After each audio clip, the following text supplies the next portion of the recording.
the stop. My goodness, what a save! What a save! What a glove save there by... What a stop! Looked like a sure goal. You talk about an A+ save and maybe the save of the night.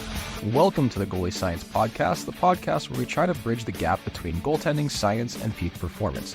I'm your host, Dr. Jamie Phillips, a physical therapist and goalie performance specialist. I'm joined as always by Dr. Ben Cernick and goalie coach Derek Fujian. Whether you're at home, at the rink, or in the car, grab a cup of your favorite beverage and let's drop the puck on this week's episode. Welcome to another episode of the Goalie Science Podcast, or as Ben likes to call it, the Goalie Podcast, because apparently we don't have enough science. We did actually, it's funny enough, we're trying to get a person who is a scientist on, and Ben said no. So I don't know I don't know. So Ben right now is in Italy.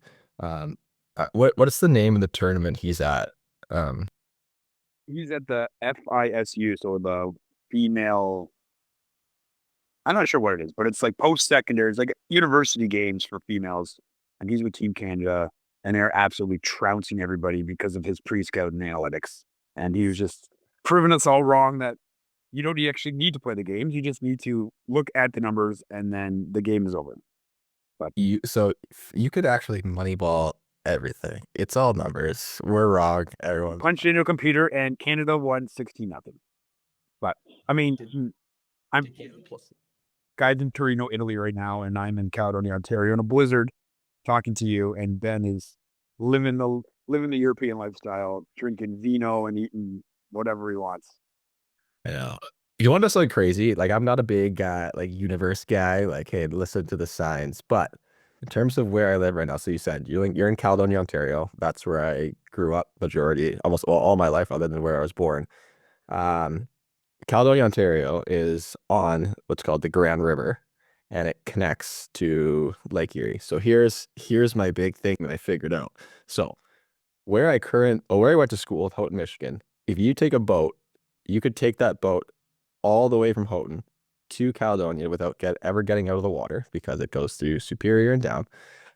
Now I live in Grand Rapids. Grand Rapids is right beside a town called Caledonia. In Grand Rapids, there is a Grand River. I played my last ever college hockey game in Grand Rapids, and the last ever American Hockey League game I played was in Grand Rapids against the Grand Rapids Griffins. So I don't know. You tell me that things are coming full circle. Like, it's almost like it's meant to be. I was connecting the dots together. I don't know if you listened to the Spin Chicklets episode where they had the hockey Illuminati guy on, and he was talking about all the Maple Leafs things and why they're winning the cup. It was pretty funny. He was doing these mental gymnastics. So I was like, hey, what mental gymnastics can I do? And you know what? But it is weird when people are like, oh, I'm from Caledonia. And I go, hey, that's where I'm from. But they mean like 5 minutes down the road. Wild. I can't believe that there's two Caledonias. Like in Simpsons when there's like 100 different Springfields. You're in the episode where they're going to show which Springfield from, and then someone's head covers the map, but he's pointing. It's like, yeah, maybe there's hundreds of Caledonias out there. There's a Jamie Phillips living in all of them. Hey, maybe. Caledonia is a Scottish name. I do know that. I remember that from elementary school. So when I was in Scotland, there were a sign or two for Caledonia. So fun fact. But let's get back on the scouting train. Last episode, our discussion was kind of on how we scout, different things we look for. Boosh put out some Instagram posts, got a lot of comments. So we wanted to build on that. And we also didn't touch on all the points because we kind of added it in at the very tail end. So looking back on what we talked about, what are the things that popped into your brain after that conversation that we had? First, let's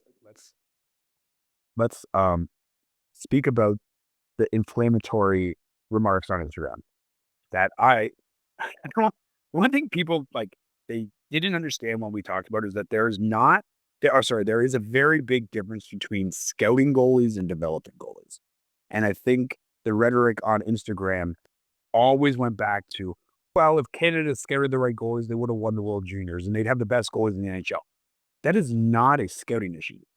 I didn't hear anybody pre-World Junior Tournament criticize the picks of the goalies. Carter George is the best Canadian goalie in junior hockey. It's not, I don't think it's a debate. There wasn't one person. And they didn't win. guys, and they just didn't win. And through the first 3 games of the tournament, the only thing that anybody talked about was how good Carter George was. The second we lose, it becomes well, we didn't pick the right goalies. Not true at all. Goalies in the NHL until that last game. He didn't give up any. 2 goals until the last game. Going into the last game against Czechia, they didn't give up a 5-on-5 unit straight goal. The only goals they gave up were power play goals to the U.S. And I mean, like, U.S. pretty good team. They won 2 years in a row. But there's a difference between scouting goalies and developing goalies. And kind of the way the direction of a conversation went on my Instagram was that it was all about the development of goalies and how the best goalies in the NHL were mistakes and how the last draft was a mistake. And I got into it wasn't heated, but I got into a discussion with somebody that just about the 2023 draft and how Jack Fowler is the best prospect and Jack Fowler is going to be the best goalie that comes out of that draft. And the guy drafted before him aren't as good as Jack Fowler. So I went back and looked, and the guy drafted before him are 6'6", 6'4", 6'3", all massive goalies that have great resumes. And we have to remember that when guys are scouting goalies, they are not scouting the best goalie today. And I said that in the podcast last week. They are scouting who they think will be the best goalie in 5 to 10 years. NHL scouts are looking for future number 1 NHL goalies. That's their job. Not to find guys that are the best at 17 years old. Like, that's what we're missing here, people, is that NHL scouts are looking at 17-year-old children and trying to project who can win a Stanley Cup at 28, 29, and 30. Like, that's the timeline. When we talk about amateur scouting and we're talking about CHL or college recruitment or USHL draft, you're looking at 15-year-old children, 15 years old. And if we go back and look at your draft class, let's go back and, like, we're not going to do it, but if we look at your draft class, which was the 93 OHL draft class in Ontario, and to me, I think was probably the best goalie draft, I think, in the history of Ontario. We go back and look. Jordan Binnington was in that draft. Malcolm Subban was in that draft. Clint Windsor, big Jamie Phillips was in that draft. Like, unbelievably good draft. And only 2 of those guys made the NHL because you're drafting 15-year-old children. And I mean, other than like a couple other, and I could tell there's some parents on there that kind of came at me. I would say parents of smaller stature goalies, because I know some of them that were saying if we just stopped drafting based off height, then we would be way better off with Canadian goaltending. That's never going to happen because we're drafting for future potential, not today. And that's what people have to understand. And also the thing, everyone, obviously, it's the internet, and everyone's going to have an opinion, and everyone throws it in. And again, there are experts, and there are people like Ben who are stats people, and even Ben will admit that drafting kids is so incredibly difficult. And Ben loves to bring up the stat that, like, those that are drafted high in major junior are usually the ones that are drafted high in the NHL, and are usually the ones that are drafted high usually are the ones that go on to have some success. Like, very rarely do you have outliers. You do, but very rarely. Can we define success as, like, if you get drafted high in the NHL, having success is like 10 games played in the NHL? Like, when people automatically just assume, like, oh, to be a successful drafted goalie, like, you have to play 400 games.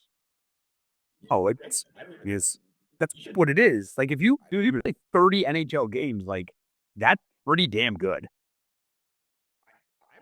I'm a big fan. Like, obviously, selfishly for me, they didn't get any, but, like, if you sign an entry level deal, I think that's pretty good success. Like, you're going to go play pro for at least 2 to 3 years. I think it's like then you get once you get 30 games in the NHL is like a lot. Not a lot of goalies get 30 games in the NHL. Like, yeah, no, but I'm thinking about in terms of successful drafting. Like, yeah, you signed this big money deal. You're very super rich. Like, you're driving Cadillacs and flying around in your personal jet because you signed your ELC. Like, My knees on Ultimates. that's your success story. But the guy that drafted you failed miserably drafting you because you played 0 minutes in the NHL. True. I would say if you get 30 games, then you are, as a goalie, then you are a draft success for sure. I get on board with that. Funny how much you agree with me. Like I go back and listen to these, and it's just like, Well, you could say like you could put a number on 50 games, but like it also is so hard to get that number of games because you also have to remember and everyone's like, oh well, goalies don't play every single game like players do. How many, look at someone like Calvin Pickard. How many games? He probably takes 30 games over the course of 2.5 seasons. That's a long time in the NHL. So I would say, yeah, I would agree. I would agree with 30. If you want to go on the higher end, I would say 50. But anything over 50, you're now looking at like you knocked it out of the park.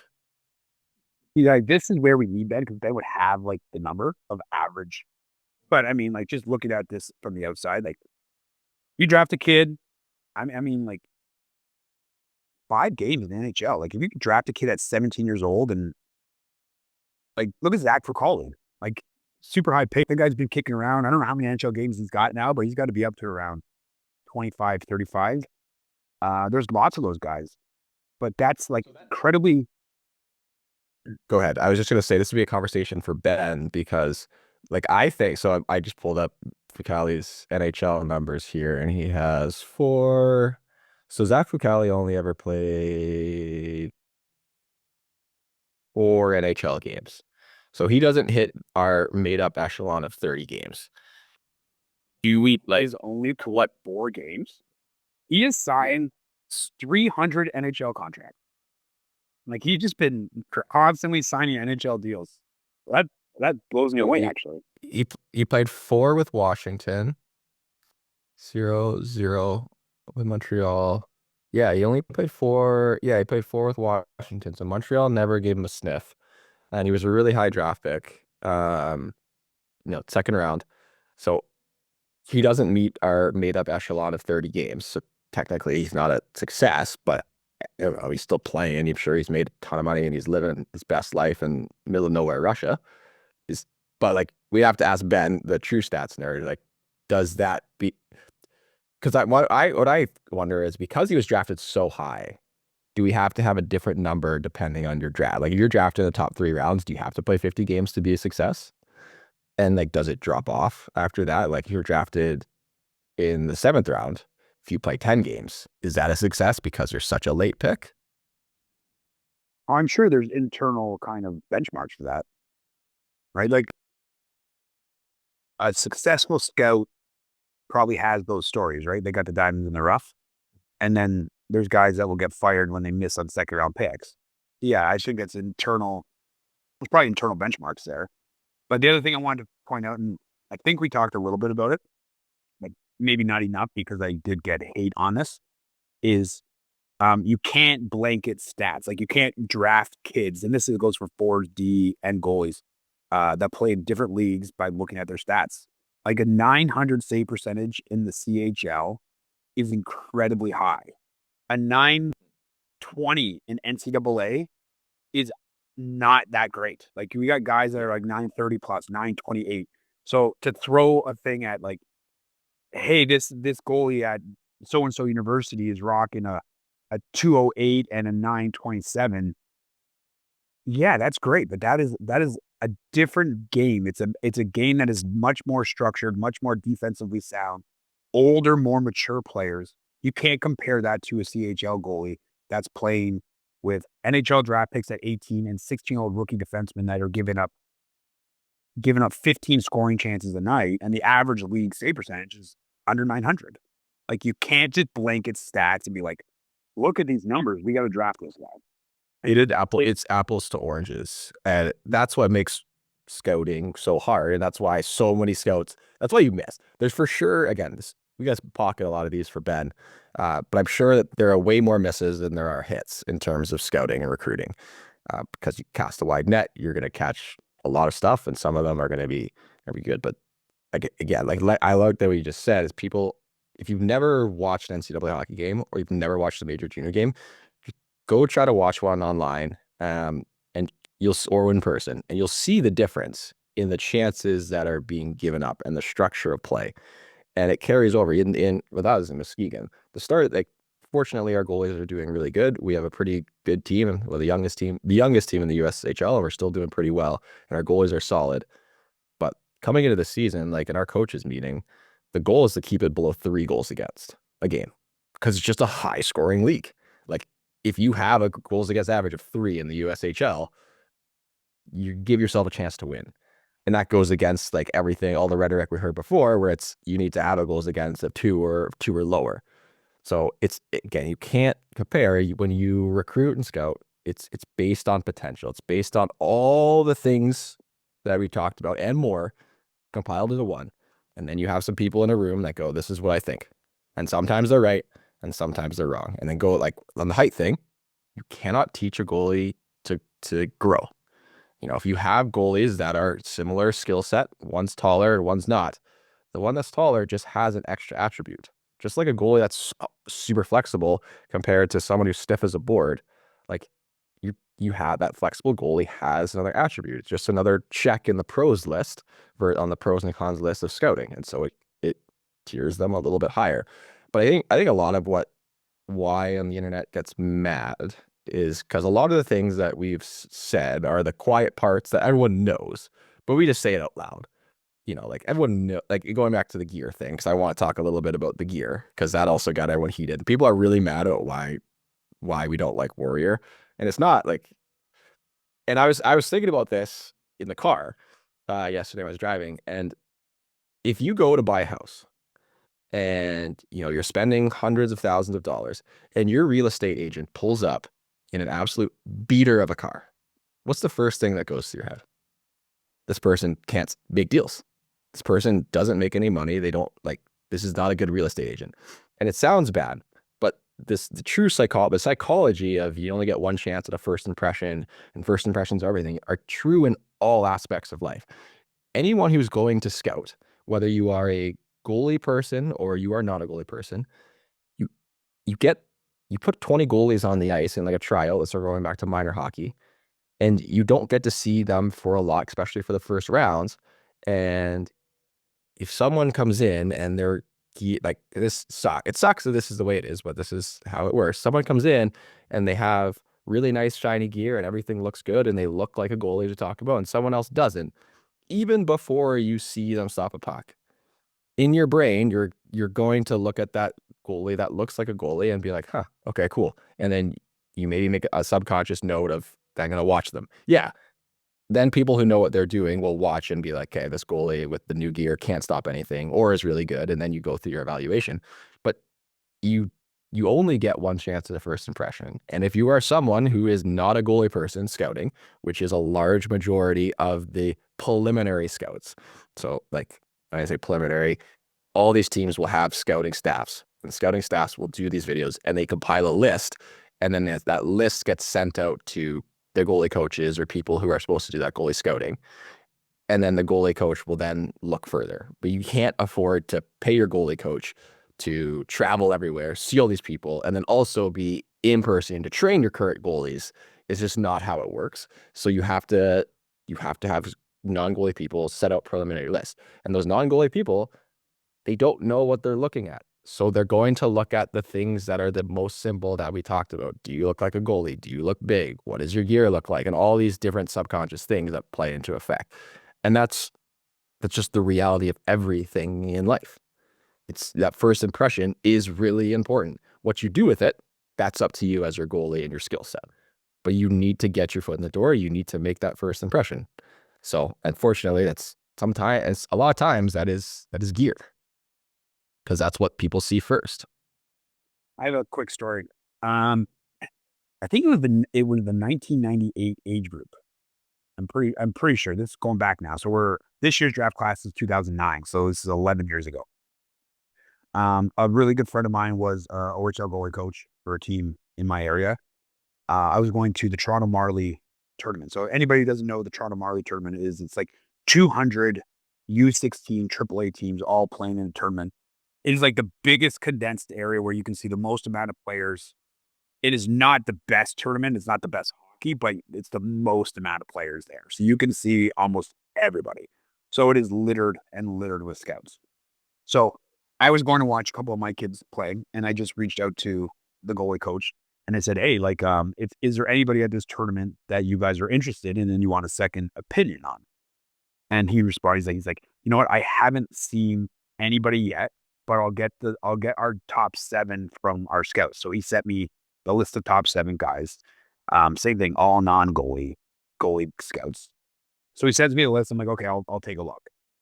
So I go and watch a couple games, and one of the kids on the list was playing the Charger Junior Canadians. And so I made sure to watch that game. The kid on Charger Junior Canadians was on no one's list. He had to be 6'1", super, super raw. Structure was not very good. Like, but he stood on his head. And there was just things about this kid that just kept pulling me and pulling me and pulling me.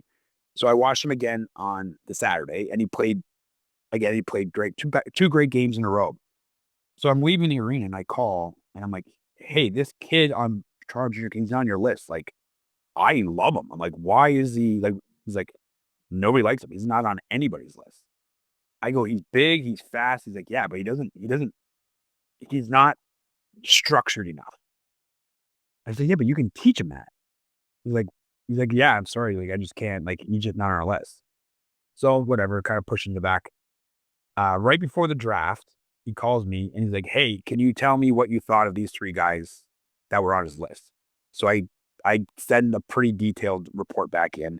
And then at the bottom, I go, but I love this kid that played in Junior Canadians. Just reminding you. And he just wrote back, he's like, no chance. London drafted this kid in like the 13th round. Like one of the last goalies pick in the draft.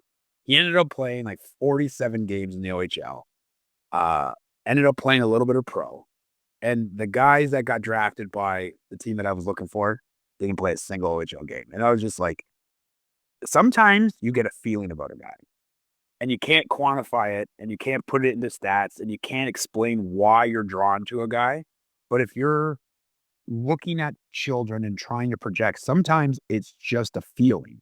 And I watched this kid play 2 or 3 games that year, and every time I'm just like, there's just something about that kid I liked. And he ended up having a really, really good junior career. He's not a guy that went and played pro. He played OHL, played a little bit low pro, played some, I think, Canadian college. Was never one of the guys that I worked with. But I just kind of followed that kid's career for the rest of it just because I was so interested in watching those couple games in December of 2012 or whatever year it was. But like that's kind of how it is sometimes. It's like you get in your lists by your non-goalie guys. You send your goalie guys to watch that list, and they got to kind of pick through because it's the scout's jobs to identify these guys, and then it's the goalie coach's job to tell them which one has the most upside. The goalie coach, you're right, does not have time to go and watch 300 goalies. Their job is to make sure that the team's goalies are performing. So it's just financial. They don't have, unless they had some ex-goalies on the scouting staff, which I think every team should. I'm like, hey, if any OHL teams want a goalie scout, I mean, I'm not in the rink enough already, so like I can add that to my resume. But I just love watching goalies, and sometimes you just get those feelings, and it's not a science as much as everybody wants to think that it is. And we don't draft the best goalies. We do draft the best goalies. The best goalies are identified. They are drafted in the first 3 or 4 goalies taken in every single draft. Where I think things may fall off a little bit is like the bottom 3 or 4. And those are long shot guys anyway. But like maybe we miss on some of those guys at the back, but those guys, maybe one of every 100 of those guys would be a difference maker. But I mean, those guys, if they don't get drafted, they're probably going to work their way up as free agent signings anyway. But someone said to me, goes, it's sad because like nowadays, a guy like Dominic Hasek and a guy like Tim Thomas would never get drafted. 100% correct. They wouldn't. They wouldn't get drafted. But that doesn't mean they wouldn't get there eventually if they were as good as Tim Thomas and Dominic Hasek. Just like Tim Thomas did. Guy played in. I was gonna say, was Tim Thomas drafted? I don't know if he was. Because he worked his way up. Like he worked his way up. Like there was no Played in New Zealand, that New Zealand Summer League or something. I don't know. He was drafted 94 in the 9th round by the Nordiques, if that tells you anything. Even a 9th round anymore, guys. The 9th round doesn't even exist. So he was drafted in 94, and he didn't get an NHL game until 2002. He got 4 games with Boston. And then the next stint wasn't till 2005. Like, he grinded. He was IHL, AHL, Finland, East Coast, IHL. Like, yeah, he grinded. But the thing is, he proved himself because he was a late throwaway pick. So if you're a late throwaway pick, or you aren't a pick at all, your journey, you just have a little more hurdles you have to get over. And it goes, I think we had this talk a long time ago in one of our podcasts. We were talking about the OHL draft, and like a lot of kids pack it in after the OHL draft because they think they're done if they don't get drafted, or all of a sudden their demeanor and their mindset shifts from after their minor midget year. All of a sudden they stop taking hockey so seriously because they didn't get drafted. You just have a little bit more of a hurdle. Okay. So you got to play tier 2 junior, and you got to bounce around. And it used to be you got to go to college and play a free agent route or sign in the OHL as a free agent. You got to prove yourself a little bit more. Okay. And like, do you want it or do you not want it? Do we play hockey just to make the NHL? Most people, is what I've come to conclude, that even though us as coaches, we have our end goals for goalies and what we'd like them to do and what we consider successful and the goal for goalies. Most kids, it's if they do not make the NHL, then it's over. You'd be surprised at how many DMs that I get from like kids that are like 13, 14. They're like, hey, I'm 13, 14 years old and I'm 5'6". Am I going to make the NHL? I'm like, you could be 9'9", and I don't know if you're going to make the NHL at 14. But it's it. It's end all be all, and that's the Remember, when you say that that's the mindset, is that the AAA kid mindset? Because I don't think that's the AA and single A mindset. Which kids actually enjoy playing more? I feel like the house single A rep kids enjoy playing the most from my coaching.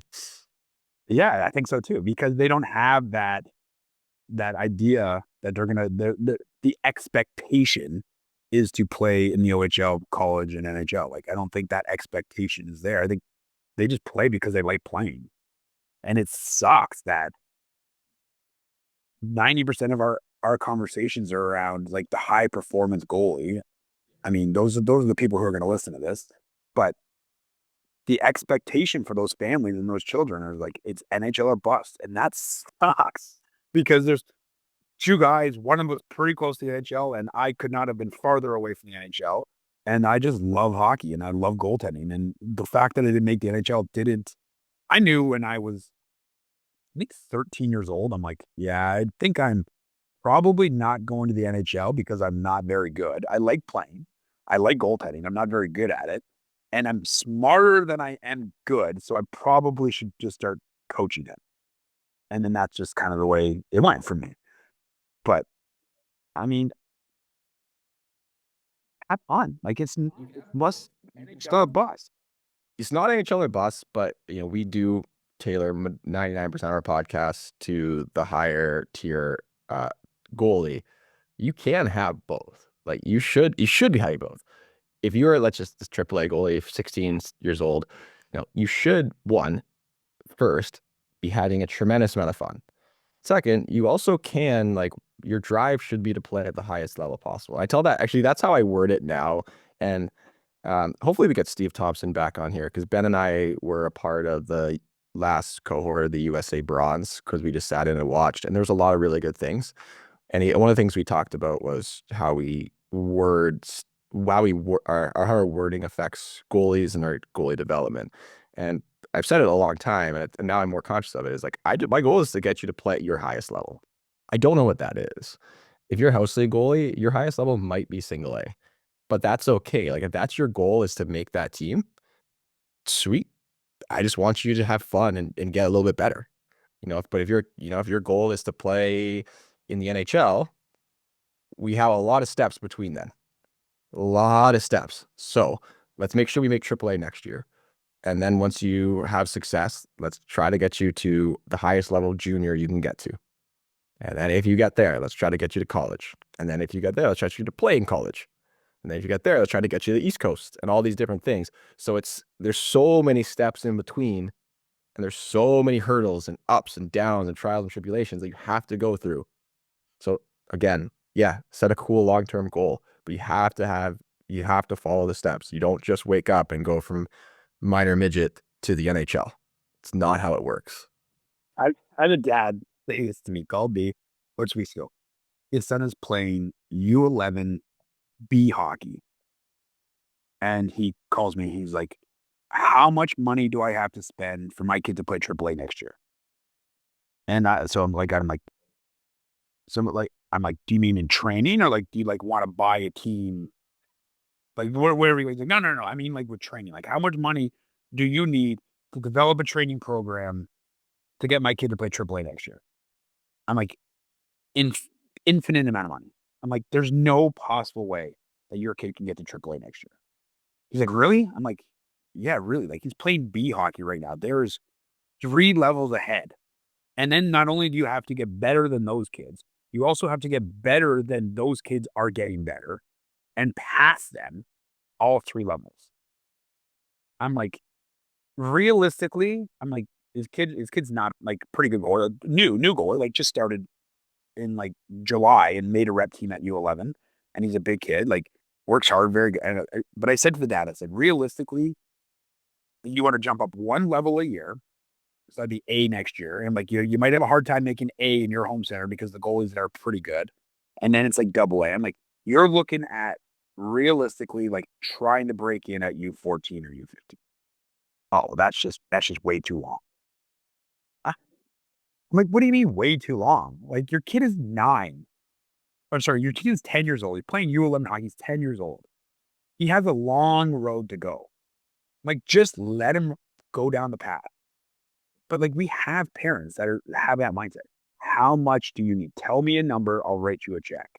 So you had the wrong answer. Like you should have been went immediately on Zillow, looked at the houses, and then like, all right, it's exactly this. The HOA fee is this. I need Philly money. I need a personal jet. I need to have a Nissan Sentra or Launcher over in Rockin'. You're not wrong about that. You are not wrong. Where a lot of parents are, if their kid isn't playing AAA, and the argument I get on that side is, well, once they're in, and that's not always the case, and it's very rare. Not the case. I know, And so when we talk about NHL or bust, and when I say that, like I'm talking to the parents more so than the goalies too. So like, hey, I got this guy offering to be my sugar daddy for the rest of my life just to get his kid to AAA, and I'm like, yeah, it ain't gonna happen, man. Like it's not in the cards for next year. No, you have to make small incremental jumps, and I had a similar conversation with a new goalie. Parents want him to play high school hockey, and he's a long way off. I just said, like, he's a long way off. And I said, let's have this conversation next year, and I'll tell you how much closer he is. You know, this is what he needs to do. And the first thing he needs to enjoy it. And if you are part of the EGM newsletter, you would have saw the video I sent out yesterday, where you can't want it more than your goalie. Like, you can't. Us as coaches and you as parents can't want it more. So it's like, here's the steps. Like, he has to want it. He needs to take advantage of all the free time. You know, anytime that you want to skate, I'm available. But it's his journey. And let's see how he progresses over the next year. If he is progressing in a nice fashion, okay, he's getting a little bit closer. If he's not, maybe it's not meant to be. I mean, maybe I'm doing a horrible job. Could be that. But at the same time, you can't just force it. And I like what you just said there too, is oftentimes we think about progression, especially when parents think about progression. It's my kid's getting better. They're going from, they're moving from level 1 to level 3. Perfect. But all the other goalies are also moving from level 2 to 4 and 3 to 5. We forget that everyone else is also putting in all this training. And so it's It's not just because your goalie gets better, you can't expect everyone else to stay the same or get worse. They're all getting better as well. And so it is difficult. And so one step, maybe two, if you're going for a rep, maybe you make a AA team, you just have a great year, there's an opportunity. Like, it's possible, but you're not just gonna jump. And if you play, okay, so you don't play AAA until you're 14. I didn't play AAA until I was 15. Who cares? Who cares? Maybe you never play AAA, but you get a crack at a junior B roster, and then you do well. The next year, you get to play junior A, and who cares? I have a question because I hear this all the time, and we talked about it too. Is like, and you brought it up. You said you can't want it more than your kid. Now, asking you like from your personal experience, when did you know you wanted it? Because like, if you're a parent listening to this and your kid is like 8 or 9 or 10 or 11, they don't even know what that means yet. Right. So like, I think it was Chris Pronger had on a podcast. He's like, well, yeah, like my kid's got 6 a.m. practice. I don't set an alarm. He's got to wake me up. If he wants to do it, he'll do it. But would a 9-year-old know that and do that? I don't think they would. Right. Like if you speaking from experience of owning a 9-year-old child, like he's like this, right? Some days he loves going to the rink, and some days his school buddies are having a Fortnite party, and he will do whatever he can to skip practice. And it's like, no, dude, like you got to go to practice. But that doesn't mean he wants it. So parents that are listening to this, and it's like, it's easy for us to say you can't want it for your kid, but through experience, like when you were 11 years old, you didn't know you wanted it yet. No, two things. So like you just said, there's a difference between wanting it for your kid or like, you making sure Weston's getting to bed at a normal time after his Fortnite party. That's also just like parenting and discipline. That's a little different than wanting it. This is just all a shameless plug for the sweet free newsletter because I literally answered all these things in the newsletter video because I realized that if I just type things, I'm there for hours. So I just record a video of all my topics and I put like a notes app and I take like throughout the week if something pops in my brain, I talk about it. But I didn't know. So my dad always tells a story where like I was waking when I played in Glanbrook in House League, my first year goalie.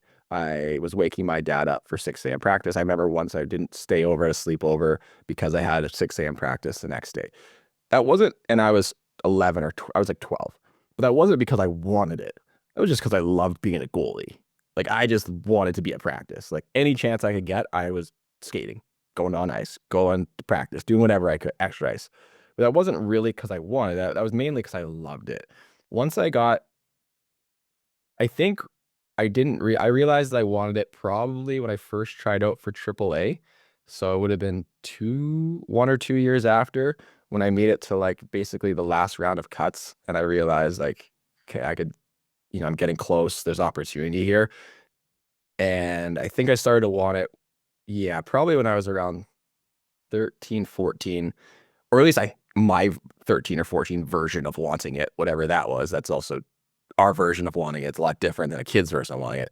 But just seeing like the older goalies at on ice, the junior A ones that would come in and skate, and like when I begged my dad to stay for an extra 2 hours after our 4 o'clock lesson to watch the 7 p.m. lesson where the older guys would skate, I realized that I just want to be like them. And so what did I have to do to be like them? And all those things started to manifest into, progression. But it was never like, I want to play in the NHL. That's it. It was like, I just want to be like these older guys because they're better than I am and they're cool. And I wanted to be like that. And then as I matured, you start to realize, okay, in order to get there, you got to play AAA, you got to play junior, you got to do these things. And so it became a step-by-step process. And it's just like, I need to play AAA. I made AAA. I need to get drafted in the OHL. I need to play in the OHL because I was a Canadian Ontario kid. That's all we knew. And then once you get older, like, okay, decide that wasn't the way. I need to play in the NCAA. And so it was all steps in between, but it wasn't until that probably 13, 14. And we started, I remember Matt did his training program, a former owner of On Ice, where we just rode 19 hours a day. And like, that's when we started like training and doing that stuff. But that's when I knew that I wanted whatever it was. And yeah, it's like, I think some parents that pusher kids get a bad rap sometimes because like people will say you can't want it for your kid. I'm like, but your kid doesn't know if they want it yet. And I'm speaking to this like as a whole, like a lot of parents out there, because well, yeah, if you didn't know you until 13, right? And if those parents never gave their kids those opportunities at 11 and 12, then how would you have ever got to the point at 13 when you knew you wanted it? Yeah, it would never happen. But you have to, in the newsletter where you have to basically you help you're a guide. You're help guiding your kid. You're making sure that okay, if they're signed up for hockey, like they're going to practice, you're guiding them. But you're not pushing them hard. You're asking those open-ended questions. You're like, hey, like what'd you learn today? What do you think? Like, what do you think you can do to get better? Where you're giving them some tools to be successful on their own without forcing it down their throats. And then the kid will you'll start to realize around that 13, 14 age, if they're taking initiative, if they're the ones that are, hey, mom, dad, let's go to practice. Hey, I think I need to start going to the gym. Do you think we could look at getting a gym membership? Or, hey, I saw this thing online. Do you think we could check it out? Or I'd really like to go to like a XYZ. And those are the signs that if kid starts to want it, but you can't be like, hey, there's this camp in Vancouver and you're going, like, okay, like maybe maybe they're gonna enjoy it, but it's a lot different than you as a parent telling your kid this is where you're going, and that kid saying, hey, I saw this camp out in Vancouver, it looks really cool, if we can afford it, can we do it? Can I do this? Big difference in terms of how 11 or 12-year-old's brain is perceiving those things. Yeah, and then you got to know your kid as a parent. Mhm. Like you got to like, yeah, if you're constantly having to try to drag them in the arena, it's probably not what they want to do. No, do they like going to the rink? Are they happy? Are they gonna go to practice smiling? We had those kids walking onto the ice with us, and it was like, oh boy, this is gonna be a long hour. This kid does not want to be here. No, yeah, my gosh, they're kids that and on ice and stuff. Their kids are crying because they have to go on the ice. Their parents are yelling at them. Like we see it, and again, we know that that's not going to work out. But it's the kids that start to get some of that internal drive. They're not very rarely or at all is it just something that you have, but as parents, you help guide them, you support them, and eventually they either are going to have the motivation or maybe their motivation turns into something else. Maybe they want to start a band or do other things in life. That is what it is.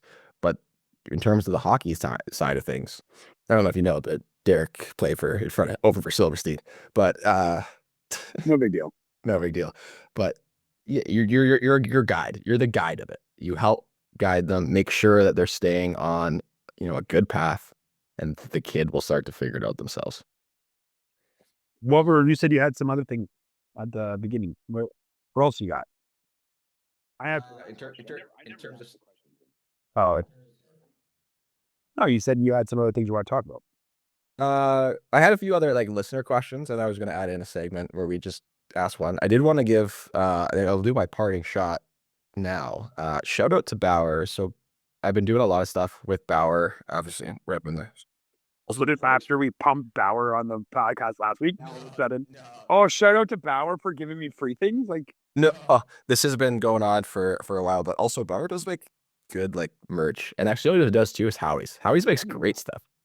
Yeah, they do it. They have a collab with the hype beast luxury designer Keith. I don't know if you saw that. Kind of cool. I have absolutely no idea what you just said. Don't even worry about it. Anyways, so I've been doing some stuff with Bauer in terms of like discussing gear and like helping making sure like the biomechanics of the gear is forward progressing the game forward and like trying to mitigate injury risk, like force throughout the joints. And I'll have more announcements in the future, but Bauer's doing something really cool with Fox Motors, with all their young goalies in terms of helping grow access to the game. So I'm pretty excited with that. So shout out to Bauer. Sorry for being cryptic, but Bauer's helping and doing really good stuff and pushing the game forward and helping growing the game. But I do. And the podcast is again sponsored by Fox Motors and Bauer. And Goalie Monkey with Jamie's promo code. Yeah, so do all those things. Even though we don't have an official podcast sponsor, which we should get, because we can get Derek a mic like everyone keeps asking. But I have a question here. This is from a YouTube comment. Hey, love the podcast, helpful in many ways. How do you help kids that want to move up the tiers in youth hockey, but the budget is maxed out with team fees, gear, and for a growing boy, close to a foot in a year, still growing, with nothing left for extra training? And then the context, 14A goalie, played AA, had success with a AAA AP opportunity, multiple sport kid, having fun, seriously competitive, but the budget is really tight. Oh, that's heartbreaking to hear that. That can evolve. I don't know if in our area, I think there are some, you can apply for some like privately funded sponsorship or like scholarships that give you some funds for training. I know in the past, like Canadian Tire's done stuff like that in our area. But that's a tricky one. Like, I don't know where area these guys are from. It probably doesn't say it, but I'm sure there was a goalie trainer somewhere in the area that kind of saw the potential in this kid that they would probably help them out with some training. I know that's something that has been done in the past in this area a lot. That if you had a conversation and said, hey, like, is there something we can do? Funds are low, but he really wants it. And the kid does have some of that like high upside. I'm sure there's a goalie coach out there that could help you out with whether it's your kid helping with lessons and skating for free. Like that's something that a lot of guys have done is like, you know what, help teaching some 8-year-old and 9-year-old, and after me and you will skate. But other than that, I don't want to say like hockey's expensive and it's becoming more expensive, and it's kind of a sad fact and a sad reality that it just is what it is sometimes. But I mean, that's something I've done in the past is like, we've given scholarships, we've given free lessons. I'm sure there's other goalie coaches in whatever area you are that if you go and talk to them that would take volunteer hours and trade you for ice time. I find that really hard to believe that some guys wouldn't do that. Yeah. The two things you mentioned there that I was going to add is there are scholarships on the USA Bronze course we were talking about. It was an Alaska-based course, but one of the things that was cool was I was talking to a whole lot of goalie parents in our breakout rooms. So even if you're a Canadian or an American and you're a parent, or go take the Bronze course. It is really, really cool. It's eye-opening. It's very helpful. But a lot of the goalies there had equipment that was through like scholarships, and there are different things. And sometimes you're applying through just a general sports scholarship, and you get X amount of money, and that you can put that towards your gear. And like you said, the goalie coaching thing is, if you let's just say you're 14, 15 years old, like you're old enough to train 8, 9 beginners and just teach them the basics. So, work for your goalie coach, trade those lessons for your coaching, for your own training, to be able to get that. And then the final thing is do the best with what you have. Or what you have available. And so, if that means going to free open ice, doing those things, and with your gear, doing skating patterns, doing all that stuff, is take advantage of that. Think of like growing up, it's obviously hard to play pond hockey all the time, depending on where you are. Maybe you're in Florida, you're not going to have pond hockey, but anytime you get a chance to take advantage of free or open ice or anything like that, go take advantage of that. But unfortunately, again, like hockey is expensive, and that is the reality of it. So find different avenues, look for different scholarships, talk to goalie coaches, try to look at different things and ways to basically help yourself, and you're a parent, be able to help your kid out. I assume whoever sent this message on YouTube is going to listen to this episode. Hope. If they're commenting. Email me. Send me an email. coachbujon@hotmail.com. give me some more information. Let me know where you are, and I'll see if I can help you out as best as I can from wherever I am too. Yeah, no, I think that's really, really good. So make sure you do that. I had one question, by the way, for Ben. It was been in our notes, our goalie science notes. After Ben, and then after that last episode, has Ben quit because of your slander, or you guys? I don't know. good? Like, I don't think Ben uploaded it. The time change is really going. It's really getting him. I'm sure he'll listen to no, it later. I was. No. Yeah, but I don't think he listened to it. I think he just uploaded it. Oh yeah, I didn't. Yeah, we didn't get the text message saying you guys are a bunch of jerks because, I mean, I'm Team Ben. I have a shirt that it says hashtag Ben rules, but you're trying to flex your podcast muscle and be like, this is my podcast. I am Team Ben, although sometimes Team Ben fights against Team Jamie. And when I say sometimes, I mean 99% of the time. But no, it's good. Any parting shots on your end, Boosh? Parting shots? No, no, not really. But just last thing about the equipment thing, because you talked about it, is I don't have, and like we don't have a particular brand that we are loyal to. We're loyal to whatever the goalie the best, right? And like I was just giving examples and about gear is, but I will tell you 100%. Like last OHL draft, I talked to many GMs, and one of my goalies was 6'2", and they just kept saying he looked small. And when I went back and talked to him, he was wearing Brian's pads, he was wearing McKinney pants, he was wearing an old CCM chest protector, and his equipment didn't maximize his frame. Like he just did not. And when we flipped him into a Vaughn, he's wearing a Vaughn V10 chest protector, and he looks massive now.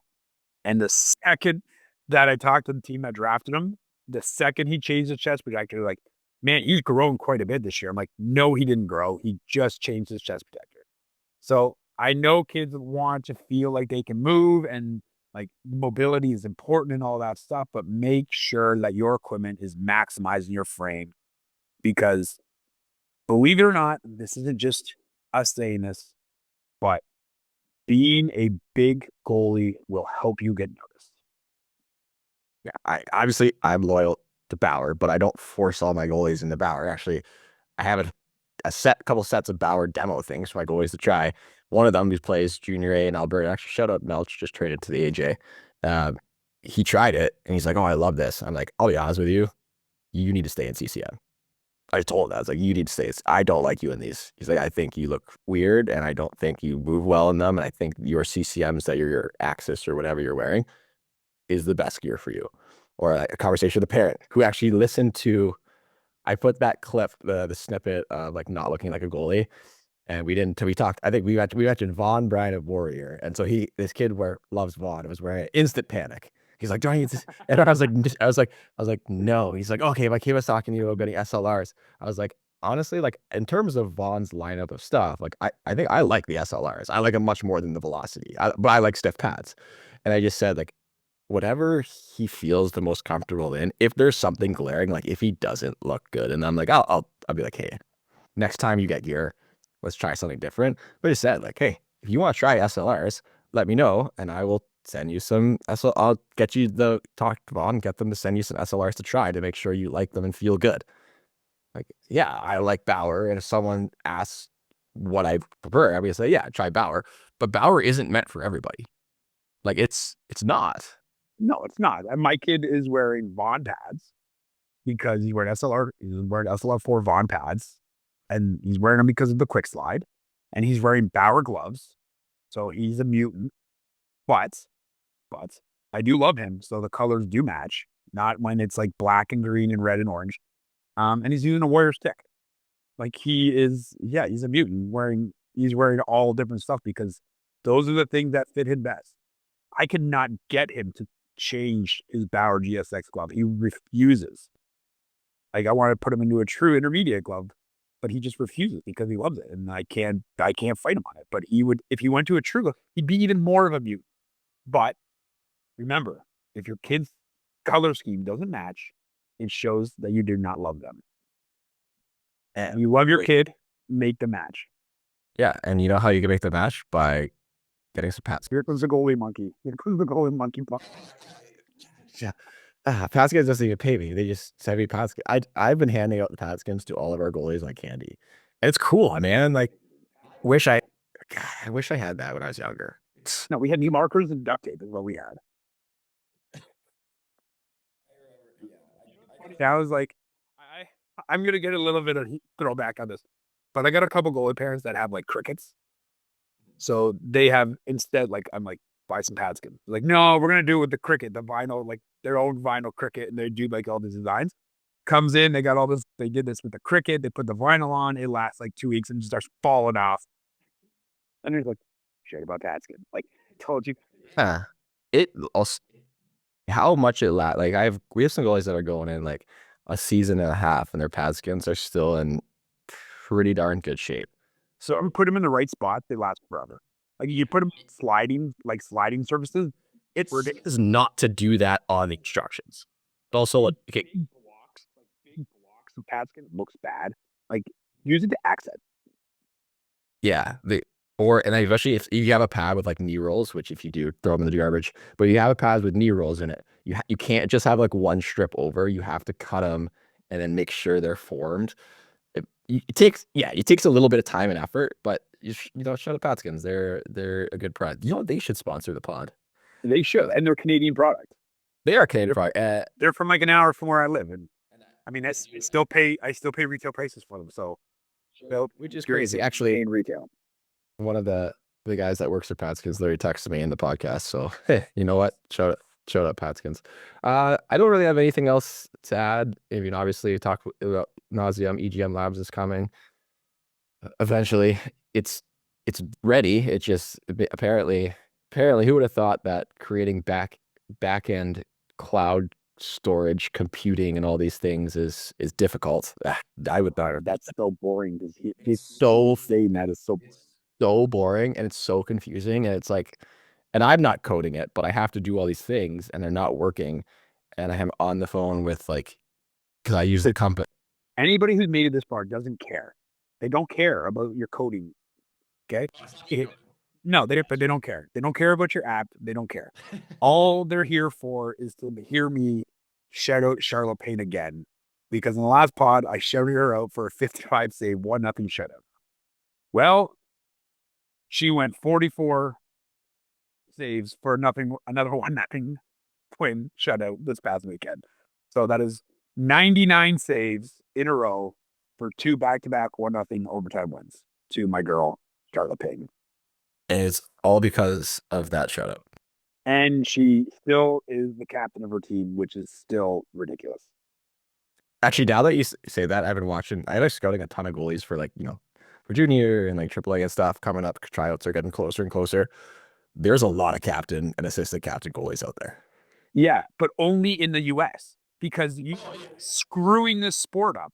Like nobody in Canada is dumb enough to do that. But you go to the States and you got 7 captains, 11 assistants, and the goalie is the captain and the coach, and he's driving the bus. Like, what is going on down there? Like, you need to become the president of USA Hockey and ban the nonsense that is happening because it's ridiculous. And I said what I said. If I'm the president of USA Hockey, I immediately, my first executive order is my PEG mandate proposal that I've been fighting. So if you're still listening to this, just shout out. There's no way that you haven't turned this off yet. I am fighting tooth and nail to get a mandate for some sort of standardization of PEGs, and not just me doing it, like going through official channels and making things, like doing it the bureaucratic way. It is pulling teeth, and there's a lot of hurdles. The hurdles that are dumb. I'll be honest, the hurdles that are dumb. And we just look at Finland, Sweden, all the other countries that have made mandates. We can't do things, and we can't mandate things. It's basically. Why don't you just use your NHL money and pay everybody off? If I had NHL money, Derek, do you think that I would be in an apartment that was built in 1700s? Yeah, that's how you keep your NHL money. Was you live like the peasant that you are, but you have a bank account that rivals Dustin Bufflin's. No, I just am a peasant and I live like a peasant, and I've invested all my entry level money into building my physical therapy clinic so that I can make money and be happy. Come to come to Ghost Rehab. I'll fix your body. I'll make you a better goalie, guaranteed, or your money back. Jamie said it here first. Money makes you happy. Money makes you happy. You can buy a lot of warrior gear with money. Anyways, Okay. And if anybody wants to sponsor the podcast and make us happy and miserable, then that's play at us now. yeah, the money will not be going to Ben. It will be going to just Derek and I. All right, thanks everyone for listening. Hopefully you enjoyed this episode and us rambling. Maybe next week Ben will be here. I don't know. We'll see. We'll talk to everyone soon.